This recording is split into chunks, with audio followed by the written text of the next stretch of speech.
Mari kita mempersiapkan diri kita untuk mendengarkan firman Tuhan dengan menyanyikan lagu Carilah Dahulu Kerajaan Allah.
Bapak Ibu Saudara sekalian, kita mohon pimpinan Tuhan sebelum kita membaca firman Tuhan dan merenungkannya.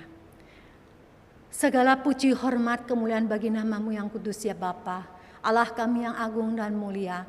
Engkaulah yang sudah menolong kami umat-Mu Tuhan, sehingga pada hari ini di Gereja Kristus Bogor kami boleh kembali beribadah onsite tatap muka. Kami juga teringat bagi saudara kami yang beribadah di rumahnya masing-masing. Kiranya tangan kasih Tuhan yang terus memberikan kekuatan, pertolongan dan rahmat-Mu, agar kami boleh menjadi umat-Mu yang setia dan berjalan di hadirat Tuhan. Kalau pada pagi hari ini Tuhan, kami akan merenungkan firman-Mu, juga pada hari ibadah yang kedua dan yang sore. Kiranya kuasa Roh Kudus Tuhan yang akan bekerja dengan lebih heran, melebihi apa yang dipersiapkan oleh manusia yang terbatas. Biarlah firman-Mu Tuhan yang boleh terus menuntun hidup kami. Di dalam nama Yesus Kristus, Juru Selamat kami yang hidup, kami siap mendengar firman-Mu. Amin. Shalom Bapak Ibu, saudara-saudara yang dikasihi oleh Kristus. Puji Tuhan, kita boleh berjumpa kembali saat ini, baik di rumah Tuhan maupun di rumah kita masing-masing. Pemberitaan firman Tuhan dengan tema kembalilah dan carilah aku, terambil dari Yesaya 55 ayat 1 sampai dengan 13. Dengarkan firman Tuhan. Ayo, hai semua orang yang haus, marilah dan minumlah air. Dan hai orang yang tidak mempunyai uang, marilah, terimalah gandum tanpa uang pembeli, dan makanlah juga anggur dan susu tanpa bayaran. Mengapakah kamu belanjakan uang untuk sesuatu yang bukan roti, dan upah jerih payahmu untuk sesuatu yang tidak mengenyangkan? Dengarkanlah aku, maka kamu akan memakan yang baik, dan kamu akan menikmati sajian yang paling lezat. Sendengkanlah telingamu dan datanglah kepadaku. Dengarkanlah, maka kamu akan hidup. Aku hendak mengikat perjanjian abadi dengan kamu, menurut kasih setia yang teguh yang kujanjikan kepada Daud. Sesungguhnya aku telah menetapkan dia menjadi saksi bagi bangsa-bangsa, menjadi seorang raja dan pemerintah bagi suku-suku bangsa. Sesungguhnya engkau akan memanggil bangsa yang tidak kau kenal, dan bangsa yang tidak mengenal engkau akan berlari kepadamu. Oleh karena Tuhan Allahmu dan karena yang Maha Kudus Allah Israel yang mengagungkan engkau. Carilah Tuhan selama ia berkenan ditemui. Berserulah kepadanya selama ia dekat. Baiklah orang fasik meninggalkan jalannya, dan orang jahat meninggalkan rancangannya. Baiklah ia kembali kepada Tuhan, maka dia akan mengasihaninya, dan kepada Allah kita, sebab ia memberi pengampunan dengan limpahnya. Sebab rancanganku bukanlah rancanganmu, dan jalanmu bukanlah jalanku. Demikianlah firman Tuhan. Seperti tingginya langit dari bumi, demikianlah tingginya jalanku dari jalanmu, dan rancanganku dari rancanganmu. Sebab seperti hujan dan salju turun dari langit dan tidak kembali ke situ, melainkan mengairi bumi, membuatnya subur dan menumbuhkan tumbuh-tumbuhan, memberikan benih kepada penabur dan roti kepada orang yang mau makan. Demikianlah firmanku yang keluar dari mulutku.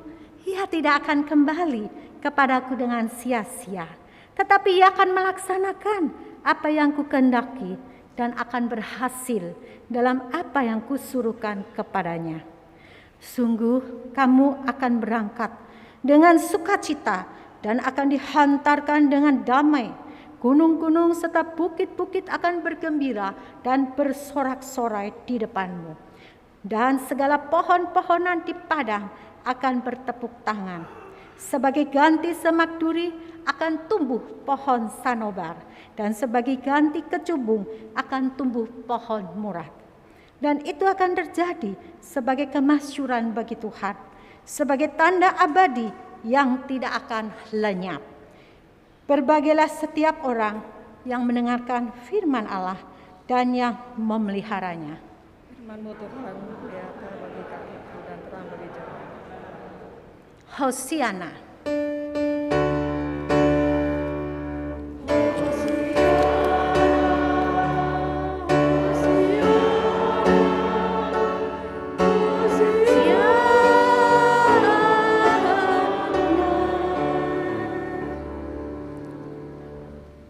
Jemaat yang dikasihi oleh Kristus dan juga simpatisan, dimanapun saudara maupun Bapak Ibu kaum muda berada. Dengan tema kembalilah dan carilah aku lagi. Ketika orang Kristen punya masalah, siapa yang dicari? Barangkali saudara katakan, ya Tuhan Yesus. Puji Tuhan kalau Tuhan Yesus yang dicari. Dengan tetap bertekun di dalam doa. Tetapi ada kemungkinan ya Bapak Ibu Saudara-saudara, ketika bermasalah orang Kristen tidak cari Tuhan, malah mencari hal-hal di luar Tuhan yang bisa memberikan kepuasan sesaat, mencari Tuhan di luar Tuhan untuk kesenangan yang tampaknya menyelesaikan persoalan yang mereka hadapi. Namun justru menyeret ke dalam perbuatan dosa, menyeret ke dalam perbuatan-perbuatan yang semakin menjauhkan dirinya dari Tuhan. Contohnya, ya mengkonsumsi narkoba, minum-minum sampai mabuk, atau terbawa dalam pergaulan bebas, kehidupan malam. Akhirnya menghancurkan dirinya, menghancurkan rumah tangga yang sudah dibangun. Hidup bebas karena mengejar kesenangan duniawi. Sekali-kali lepas deh dari hukum-hukum Tuhan. Ada pula orang Kristen karena kepepet akhirnya mencuri, korupsi, melakukan judi, melakukan profesi yang tidak baik. Dan ketika ada teman dekat atau saudara, bahkan orang tua menasehati, maka dia akan katakan, udah kepalang tanggung, ya, udah kepalang basah, mending nyemplung sekalian.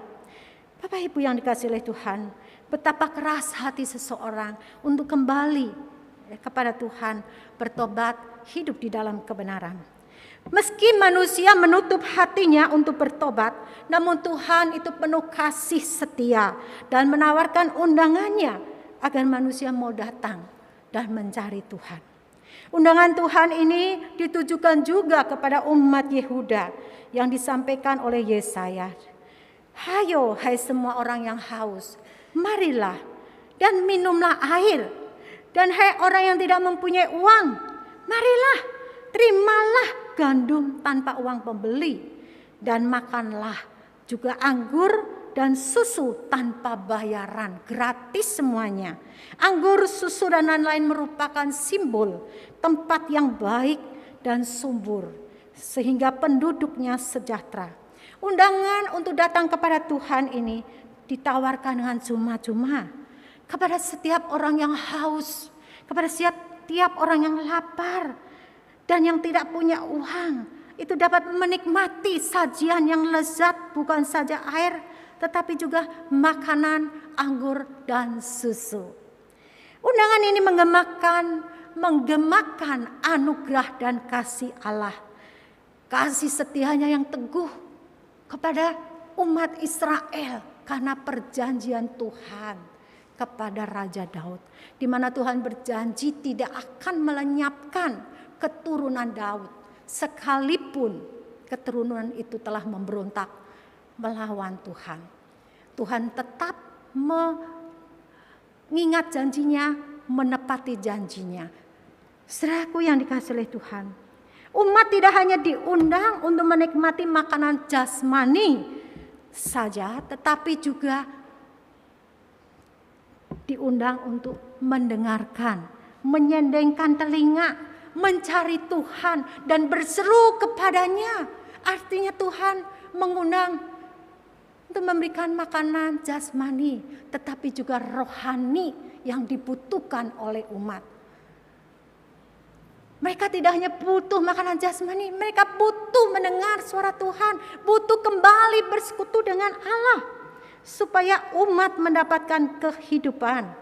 Dengan datang kembali dan mencari Tuhan, umat akan mendapatkan keselamatan dan hidup dalam pengharapan di tengah pembuangan. Begitu juga bagi kita, jika kita mau datang kepada Tuhan, sekalipun kondisi saat ini begitu tidak menyenangkan, begitu sulit, ada jaminan dari Tuhan bahwa Tuhan akan tetap memberikan kehidupan, kesukacitaan dan damai. Saudara, memang umat Yehuda telah meninggalkan Tuhan dan kebenarannya. Kejahatan umat Yehuda bukan hanya penyembahan berhala dan membakar korban kepada Allah lain, tetapi juga melakukan ketidakadilan terhadap sesama, terutama yang miskin. Di sini kita melihat Bapak Ibu Saudara sekalian, Alkitab menunjukkan adanya keterkaitan hubungan antara Allah yang disembah dengan kehidupan sosial dalam masyarakat, etika hidup. Allah Abraham, Ishak, Yakub adalah Allah yang membebaskan orang-orang tertindas dan membela orang-orang miskin. Karena itulah benang merah ini tidak boleh dilupakan oleh umat Kristen masa kini. Ketika kita menyembah Allah, ketika kita mencari Tuhan, ketika kita mau hidup di dalam spiritual, itu selalu diikut sertakan kehidupan yang mengasihi sesama. Kehidupan yang tidak boleh menindas sesama, tapi harus berlaku adil karena takut akan Tuhan. Kita mungkin bisa dengan semaunya menggaji karyawan, tetapi ada satu hal, yaitu takut akan Tuhan. Jadi berikanlah hak yang layak dalam keadilan untuk gaji para karyawan. Kita mungkin bisa berlaku kejam terhadap sesama kita karena kita mempunyai status yang tinggi, mempunyai banyak uang, mempunyai banyak relasi, kamu mau apa kecil gitu ya. Tetapi kita punya satu pedoman, takut akan Tuhan. Itu yang membuat kita dibelokkan, diluruskan kembali jalan kita untuk melakukan, menundukkan diri, melakukan apa yang Tuhan inginkan. Mengasihi sesama, berlaku adil terhadap orang-orang yang tertindas. Saudara, karena itulah Tuhan menghukum umat Yehuda yang tidak mencerminkan sama sekali kasih, kebaikan, keadilan, dan kebenaran Allah. Karena mereka justru melakukan penindasan dan merampas hak orang miskin, sehingga Tuhan menghukum mereka dalam pembuangan selama 70 tahun. Dalam pergumulannya umat Yehuda mengira bahwa Allah telah meninggalkan umatnya dan melupakan umatnya.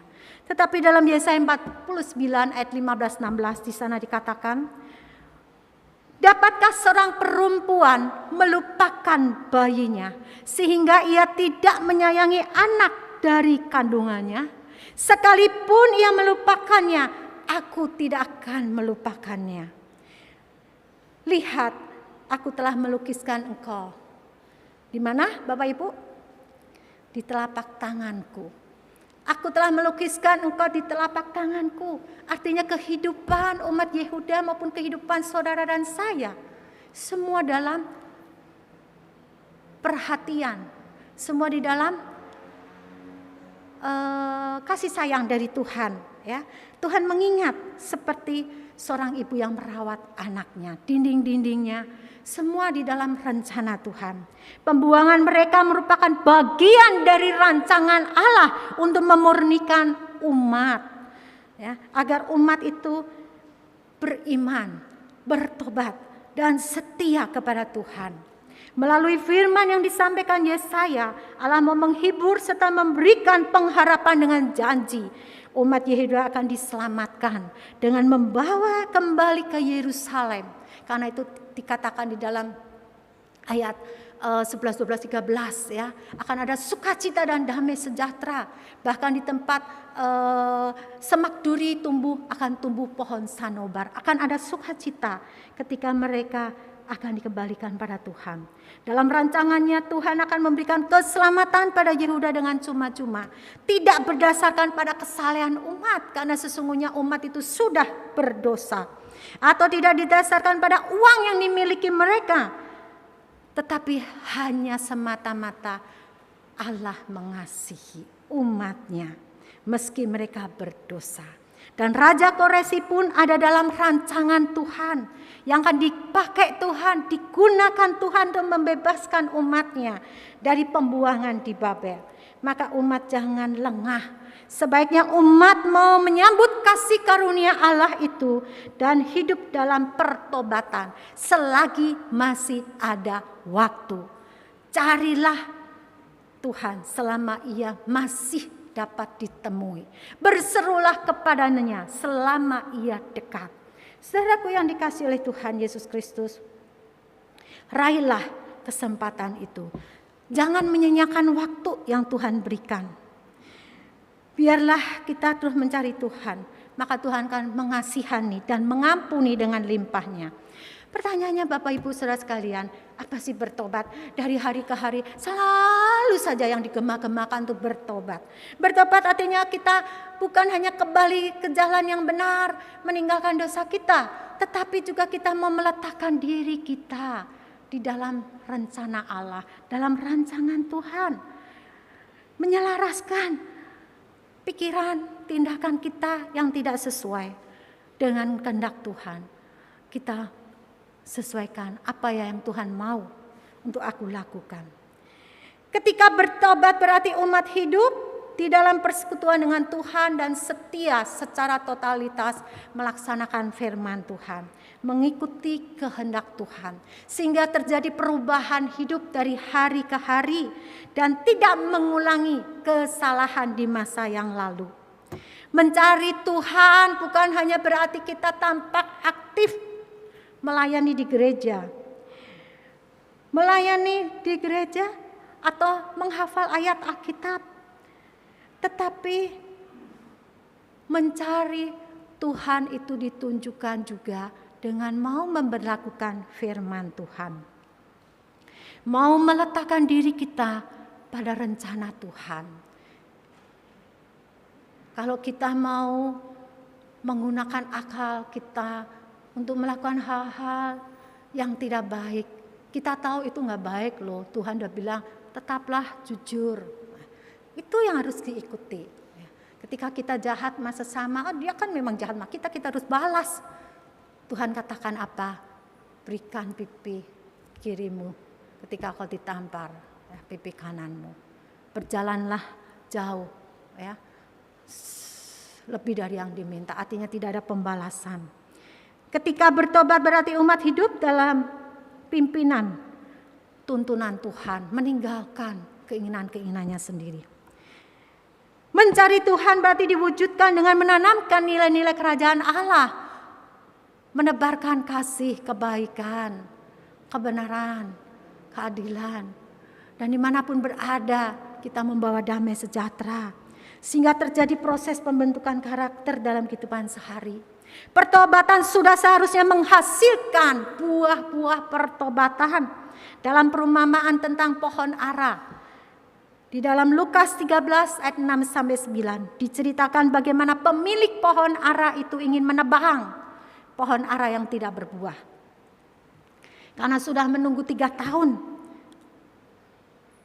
Waktu yang cukup untuk pohon ara itu seharusnya berbuah. Tetapi pohon ara itu tidak mau berbuah. Padahal sudah ditanam di kebun pohon anggur. Saudara, ketika akan ditebang, sang pengurus katakan, berilah waktu 1 tahun lagi. Aku akan mengusahakannya, memupuknya supaya pohon ara itu berbuah. Tapi jika tidak berbuah, maka pohon ara akan ditebang. Silahkan. Artinya pertobatan berkaitan dengan pertumbuhan iman dan dengan jalannya waktu. Waktu itu yang sering kita lupakan. Dengan jalannya waktu kita harus menghasilkan buah-buah pertobatan. Jangan menjadi orang Kristen yang bonsai terus. Tapi orang Kristen yang sudah banyak berbuah. Buah pertobatan tadi yang menjadi nilai-nilai kerajaan Allah. Kasih, kebaikan, keadilan, damai sejahtera. Harus dilakukan dalam hidup orang percaya. Saudara, marilah jangan kita menjadi orang Kristen yang tidak berbuah. Bukan hanya menyedihkan hati Tuhan kalau kita tidak berbuah. Tetapi juga akan menyesal kenapa tidak menggunakan waktu yang ada. Aku tuh merubah diri aku untuk berjalan bersama Tuhan sehingga menghasilkan buah. Jalani hidup sesuai dengan rancangan dan kehendak Tuhan. Bukan kehendak sendiri maupun kemauan sendiri. Melainkan ikuti perintah Tuhan. Di Minggu Prapaskah yang ketiga ini, Bapak Ibu Saudara sekalian, kita semua belajar untuk melakukan 3K. K yang pertama, kembali dan carilah Tuhan. Mau kemana lagi? Ya. Siapa yang bisa memberikan kedamaian hati dan sukacita kalau bukan Tuhan? Hal-hal di luar Tuhan hanya akan menyeret kita ke dalam dosa dan kejahatan. Berserulah kepada Tuhan, artinya Tuhan itu dekat dengan kita. Apapun problem yang kita alami, kita dapat curhat sama Tuhan. Banyak orang curhat, terutama anak muda, pada teman-teman sosmednya. Bahkan teman-teman sosmednya itu menjadi teman yang begitu akrab. Ya. Karena tiap hari bertemu melalui WhatsApp. Akhirnya lebih banyak waktu yang dihabiskan dengan teman-teman sosmednya itu daripada dengan Tuhan. Padahal Tuhanlah yang dapat bekerja melebihi apa yang kita pikirkan. Jangan pernah meragukan kasih setia Tuhan. Kalau saat ini kita dalam kesulitan, ingatlah bahwa Tuhan ada bersama kita. Ia tidak pernah melupakan kita. Nama kita, hidup kita ada dalam telapak tangan Tuhan. Tuhan sedang merencanakan sesuatu yang indah, yang jauh lebih tinggi dari apa yang kita rencanakan. Dan jika kita dekat dengan Tuhan, mencari Tuhan, ada kehidupan yang berlimpah, ada sajian makanan, bahkan kehidupan rohani. Ada sukacita dan damai sejahtera. Yang kedua, kejahatan dosa harus ditinggalkan. Bertobat dan berubahlah. Sebab perubahan hidup, pertobatan berpacu dengan waktu. Kita tidak tahu kapan waktu Tuhan tuh memanggil kita. Tapi inilah saat Tuhan berikan, waktu yang Tuhan berikan. Bahwa aku tuh mau berubah. Aku yang dulu begitu kikir, sekarang mau bermurah hati, rela berbagi rezeki dengan orang lain. Aku yang dulu begitu sombong dan angkuh, sekarang penuh dengan kerendahan hati, mau mengulurkan tangan, membantu orang-orang lain. Aku yang dulu ingin jalan menurut kemauan aku sendiri, Tuhan, aku sekarang mau menyilahkan Engkau, mempersilahkan firman-Mu Tuhan yang mau aku turut. Ketiga, kesediaan menjadi alat untuk digunakan Tuhan. Bangsa Yehuda akan dibawa kembali ke Yerusalem. Siapa yang akan Tuhan pakai? Bukan dari umat Israel, tapi dari bangsa lain, Raja Kores.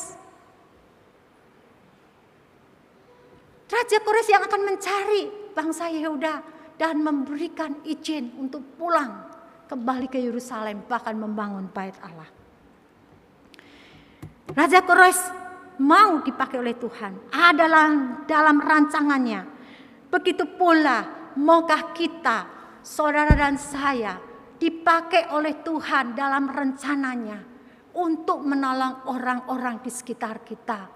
Maukah kita sebagai ibu rumah tangga, sebagai seorang ayah dalam rumah tangga, adalah juga pemimpin, dipakai oleh Tuhan untuk mendatangkan kesejahteraan bagi saudara-saudara di dalam keluarganya, atau bagi famili dalam keluarga besar, atau bagi sesama. Maukah kita sebagai pemimpin, bos di kantor, atau dalam usaha-usaha kecil, kita dipakai oleh Tuhan untuk menjadi alat di tangan Tuhan, memperhatikan mereka. Maukah kita sebagai pemimpin di dalam gereja memperhatikan benar-benar kebutuhan umatnya yang tersingkir, yang hidup dalam kesusahan, itu kita jangkau. Maukah kita jika dipanggil menjadi pengurus dalam masyarakat, sebagai ketua RT, RW, atau di sini ada Ibu Vini ya, aktif dalam partai, di sana kita dipanggil menjadi terang saksi Kristus, untuk membawa kedamaian bagi orang lain, untuk memberikan semangat dan harapan bagi mereka yang berputus asa. Menjadi pemimpin yang melakukan apa yang Tuhan inginkan. Pemimpin di sini bukan status ya, status dalam jabatan tertentu, tetapi setiap orang adalah pemimpin. Melakukannya karena takut akan Tuhan.